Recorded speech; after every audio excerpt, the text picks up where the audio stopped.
It is a well-known fact that ancient Rome underwent rapid changes in its political system throughout its long history. In basic terms, we can characterize the transformations of Rome's political structure into three periods: the kingdom, the republic, and the empire. In today's video, we will focus on the period of the Republic. When we hear the word Republic, most of us likely imagine a system in which the leadership of country is elected by its people or their representatives, thus operating on the principle of democracy. And indeed, the fact is that most modern republics are governed to a greater or lesser extent democratically. But what about the case of the ancient Roman Republic? Was it democratic? And if so, to what extent? Watch this video and let's find the answers to these questions together. The word democracy comes from Greek and literally means rule of the people. The Romans were familiar with this concept, and renowned Roman political theorists such as Polybius, Cicero, and Tacitus engaged with it in their works. However, before we can evaluate the state of democracy in the Roman Republic, we must first clarify what we consider to be the key characteristics of a proper democracy. Similar to the Economist Democracy Index, we will divide the functioning of a political system into 5 areas. The first of these is the electoral process and pluralism. To begin with, it is important to mention that the Roman Republic was not led by a government consisting of ministers, a prime minister, and a president. Instead, it was governed by a group of elected officials known as magistrates, who were responsible for different areas of Roman politics. Their term of office usually lasted 1 year. Magistrates were divided into higher and lower officials. The higher ones were the consules, praetores, and censores. The lower ones included the aediles and quaestores. A special office was held by the tribune of the plebs, tribunus plebis, in Latin. Magistrates were elected through a rather complex electoral system consisting of various citizens' assemblies. Only individuals with full political rights could participate. This meant an adult male with Roman citizenship, which likely represented less than 10% of the Republic's total population. Moreover, as the assemblies took place in Rome, citizens living in the provinces faced significant challenges in attending them at all. Roman citizens were organized into 4 civic assemblies that played a role in the electoral process, as well as an aristocratic senate which served as an advisory body within the Roman government. Membership in the senate was determined by family background, making it an elitist institution inaccessible to the vast majority of the population.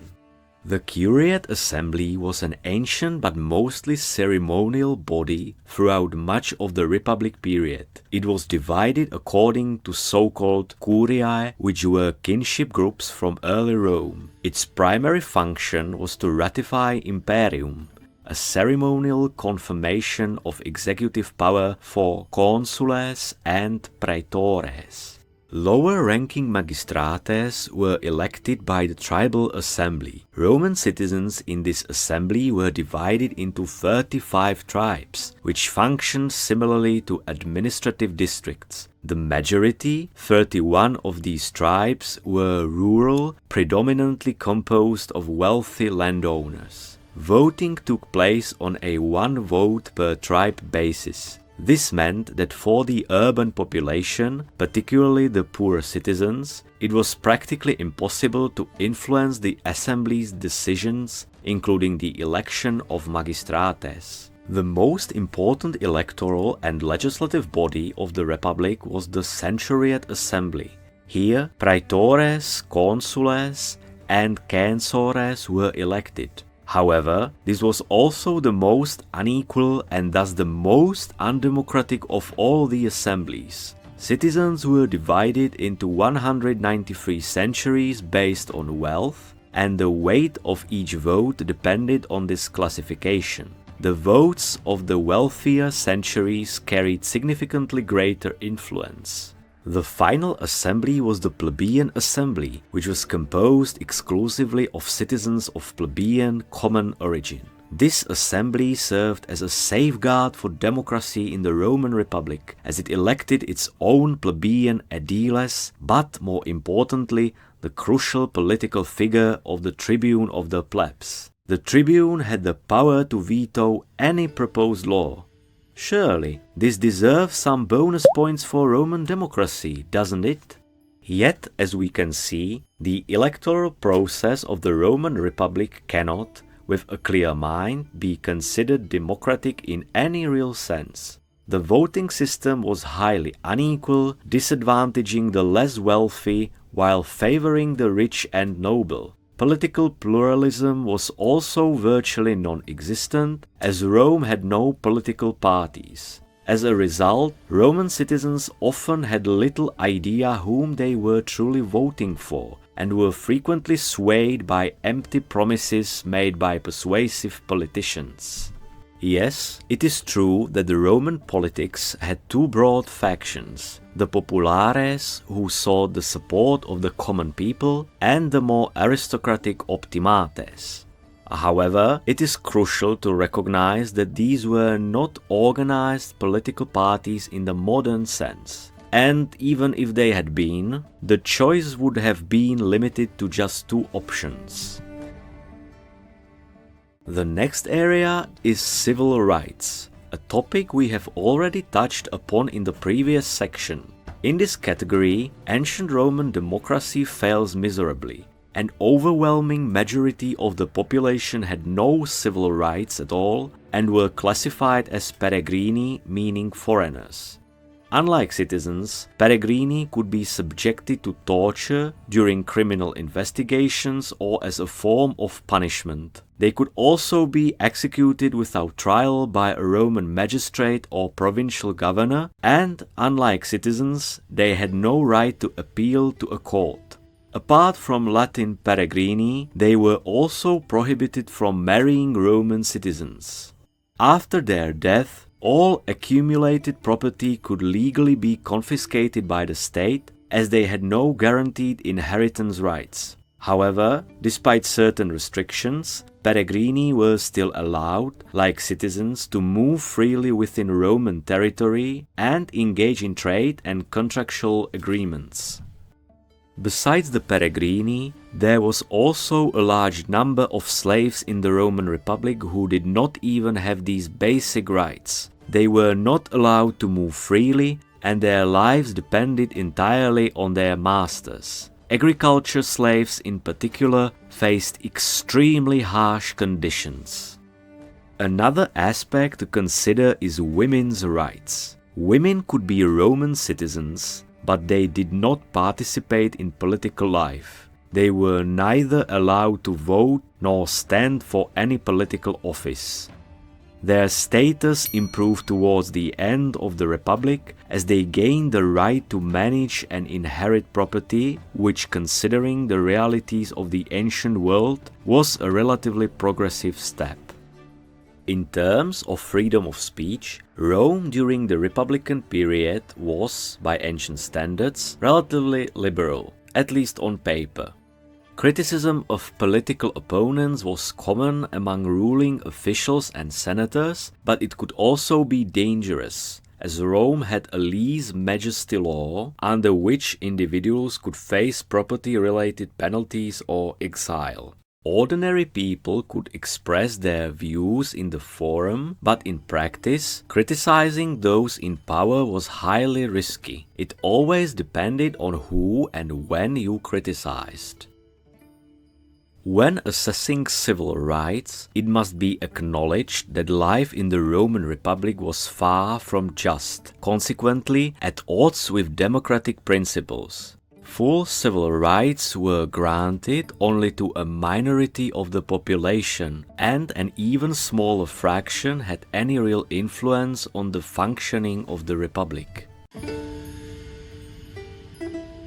The government operated on the principle of elected officials and aristocrats sitting in the Senate. Only higher magistrates could propose laws, not the citizens in the various assemblies. Each magistratus could only propose laws related to their respective area of governance. Thus, the consul, the highest official of the Republic, proposed laws concerning state administration, finance, and military affairs. The praetor proposed legal legislation. The role of the tribune of the plebs was crucial, as he could veto any proposed law and also put forward laws related to social issues and the rights of the plebeians. The most significant laws were discussed in the Centuriate Assembly, while laws concerning everyday governance were approved in the Tribal Assembly. The Plebeian Assembly voted on social matters and the relationship between the plebeians and patricians who were the noble citizens of Rome.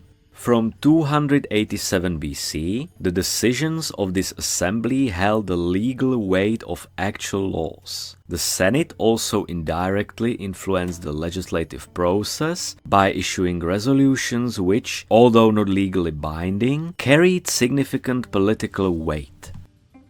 While the legislative system was one again not particularly fair, it at least appeared to be relatively stable. However, appearances can be deceiving. It was common for the legislative process to be influenced behind closed doors. Influential senators, although officially excluded from the legislative process, could use their influence and wealth to affect the decisions of magistrates and the course of voting in the assemblies. Bribery and intimidation were common practices. Additionally, historical events show that the Roman Republic was prone to political scandals rooted in its fundamental injustices. Examples include the suppression of the Gracchi Brothers' movement or the rise of powerful figures who bypassed republican structures such as Sulla, Pompeius, Caesar, and eventually Gaius Octavianus himself, better known as the first emperor Augustus. The instability of the republican system and its inability to address the worsening social conditions of a large portion of the population ultimately led to its downfall and the establishment of the empire. Do you think that similar instability and incompetence affect modern democracies, potentially paving the way for the rise of powerful individuals? Share your thoughts in the comments.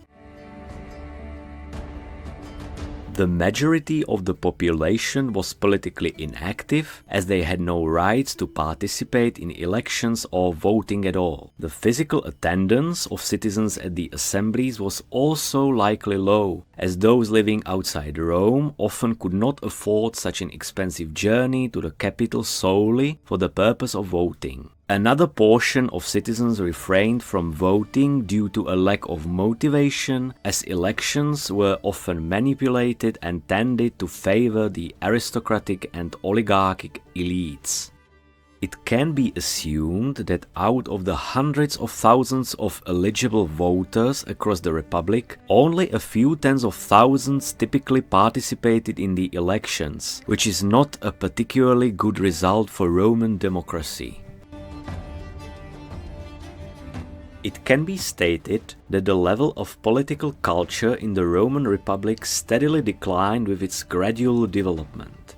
Increasingly, significant incidents occurred. For example, threats and the physical elimination of candidates and politicians, as happened to the brothers Tiberius and Gaius Gracchus, who as tribunes of the people tried to push through a land reform that was unpopular among the elites.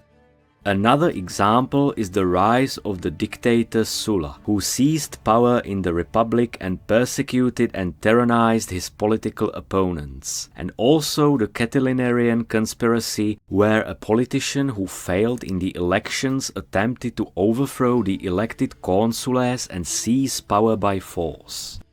An environment in which one must fear for their life during political rivalry, where elections are often manipulated and coups and conspiracies occur, can be described as characteristic of a low political culture, and its democracy has significant flaws.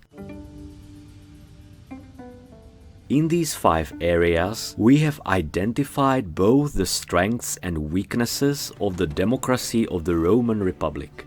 Ancient authors already agreed that the Roman Republic was a combination of democratic, aristocratic, and oligarchic elements which resulted in a beneficial balance within the political system. In practice, however, no balance could be said to exist, as the system favored the rich and noble, and over time the poor became poorer while the wealthy grew richer and accumulated more and more power, which ultimately led to the collapse of the Roman Republic. In reality, the aristocratic and oligarchic elements notably outweighed the democratic ones, and unfortunately the Roman Republic cannot be regarded as a democracy. However, the final verdict is up to you. On a scale from 1 to 10, with 10 being the best, how many points would you give Roman democracy? Share your thoughts in the comments and also let us know what topic you would like to see next. Click the like and subscribe buttons so you don't miss similar videos next time. We look forward to seeing you again in the next video with another historical topic.